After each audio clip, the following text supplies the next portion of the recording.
நம்முடைய சாலை பணியாளர்கள் போராட்டம் நடத்தினாங்க, ஒரு முறை தூய்மை பணியாளர் போராட்டினாங்க, செவிலியர் போராட்டம் நடத்தினாங்க, மருத்துவர்கள் போராட்டம் நடத்தினாங்க.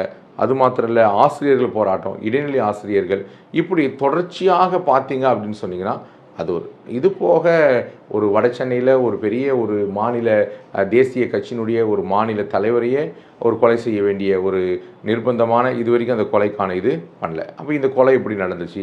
இப்படி பரவலாக நீங்கள் சுற்றி பார்க்கும் பொழுது ஒரு பக்கம் கொலைகள், ஒரு பக்கம் வழிப்பறிகள், ஒரு பக்கம் சட்டம் ஒழுங்கு சீர்கேடு இப்படிலாம் நடக்குது, ஒரு பக்கம் பாலியல் வன்கொடுமை, ஒரு பக்கம் கஞ்சாக்கள் திட்டங்கள் கொண்டு வராங்க.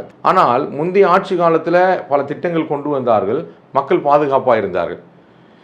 திட்டங்கள் வருகிறது, ஆனால் திட்டங்களை பெற்றுக்கொண்ட மக்கள் சமூகத்தில் நிம்மதியாக வாழ முடியாத ஒரு நிலைமை. அப்போ இவ்வளவு பிரச்சனைகள் ஒரு அரசு மேலே இருந்தோம், இந்த கருத்து கணிப்புகள் எல்லாமே மீண்டும் அதே அரசு ஆட்சி அமைக்கும் அப்படின்னு சொல்கிறது உண்மையில் கருத்து கணிப்பா இல்லை கருத்து திணிப்பான்னு சார்? இது கருத்து திணிப்பு தான். அதாவது 2011 பார்த்தீங்கன்னா அதிமுக படுந்தோல்வி அடைன்ற ஒரு கருத்து கணிப்பு. அன்றைக்கி உள்ள கருத்து கணிப்பு நீங்கள் எடுத்து பார்த்தீங்கன்னா 2011 திமுக தான் ஆட்சி அமைக்கும், அதிமுக படுந்தோல்வி அடையும் என்று சொல்லி ஒரு கருத்து கணிப்பு. அன்றைக்கி ஜெயலலிதா அம்மையார் இருந்தாங்க, அன்றைக்கி ஃபுல் மெஜாரிட்டியில் 121 சீட்டில் அவங்க ஆட்சி அமைச்சாங்க. அப்போ அன்றைக்கு வந்த கருத்து கணிப்பு எல்லாமே ஃபெயிலியராக போயிடுச்சு.